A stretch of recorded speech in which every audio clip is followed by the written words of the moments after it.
बीरबल की खिचड़ी।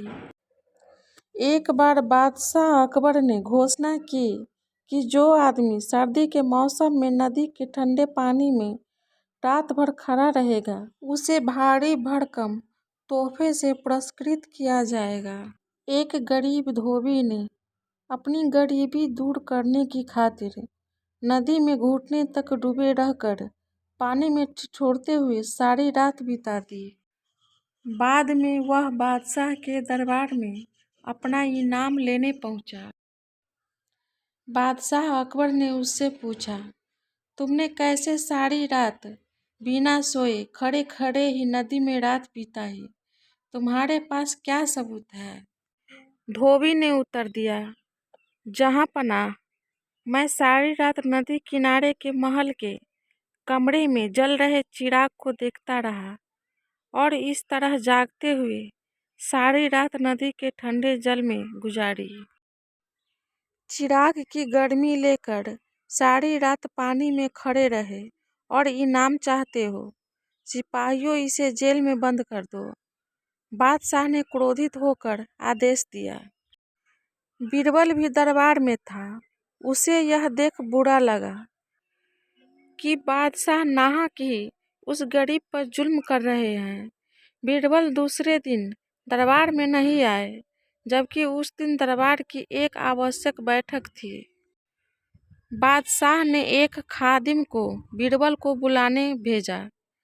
खादिम ने लौटकर जवाब दिया, बीरबल खिचड़ी पका रहे हैं और वह खिचड़ी पकते ही उसे खाकर आएंगे। जब बीरबल बहुत देर बाद भी नहीं आए तो बादशाह को कुछ संदेह हुआ। वे खुद तफ्तीश करने पहुंचे। बादशाह ने देखा कि एक बहुत लंबे से डंडे पर एक घड़ा बांधकर उसे बहुत ऊंचा लटका दिया गया है और नीचे जरा सी आग जल रही है। पास में बीरबल आराम से खटिया पर लेटे हुए हैं। बादशाह ने तमक्कर पूछा, यह क्या तमाशा है? क्या ऐसी खिचड़ी पकती है? बीरबल ने कहा, माफ करें जहां पनाह, जरूर पकेगी। वैसे ही पकेगी जैसे कि धोबी को महल के दिए की गर्मी मिली थी। बादशाह को बात समझ में आ गई। उन्होंने बीरबल को गले लगाया और धोबी को रिहा करने और उसे इनाम देने का हुक्म दिया। अकबर बीरबल की कहानी 2, सब बह जाएंगे। एक बार शहंशाह अकबर अपने साथ बीरबल को शिकार पर ले गए।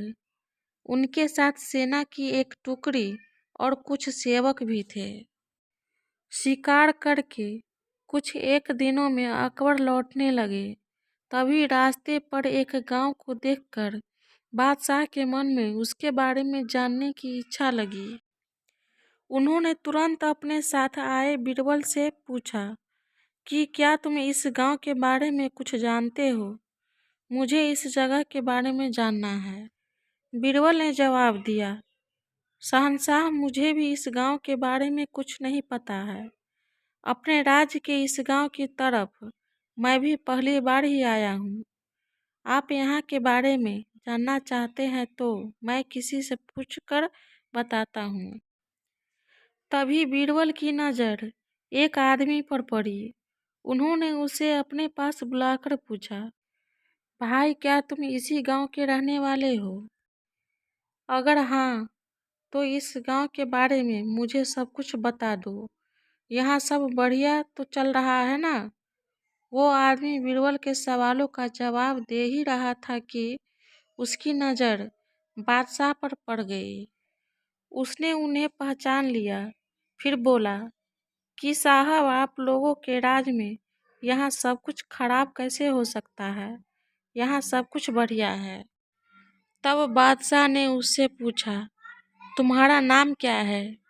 उस व्यक्ति ने जवाब में कहा, मेरा नाम गंगा है। बादशाह फिर बोले, पिता का नाम? जवाब मिला, जमुना। इतना सुनकर बादशाह ने पूछा कि फिर तो जरूर तुम्हारी माँ का नाम सरस्वती होगा। उसने कहा, नहीं हुजूर, मेरी माँ का नाम नर्मदा है। इन सभी बातों को सुनकर बीरबल को हंसी आ गई और उन्होंने मजाकिया अंदाज में कहा, बादशाह, अब यहाँ से आगे बढ़ना सही नहीं है। यहाँ सारी नदियाँ हैं, आपके पास नाव भी नहीं है, तो आगे मत जाइए। आगे बढ़ने के लिए नाव का होना जरूरी है, नहीं तो डूबने का डर बना रहेगा और यहाँ ज़्यादा देर रुके तो सब कुछ बह जाएगा। बीरबल की यह बात सुनकर बादशाह को भी जोर से हंसी आ गई। वो व्यक्ति भी बीरबल का मजाक सुनकर मुस्कुराते हुए वहां से चला गया। कहानी से सीख, हर दम व्यक्ति को गंभीर रहने की ज़रूरत नहीं होती है, हंसी मजाक करना भी ज़रूरी है।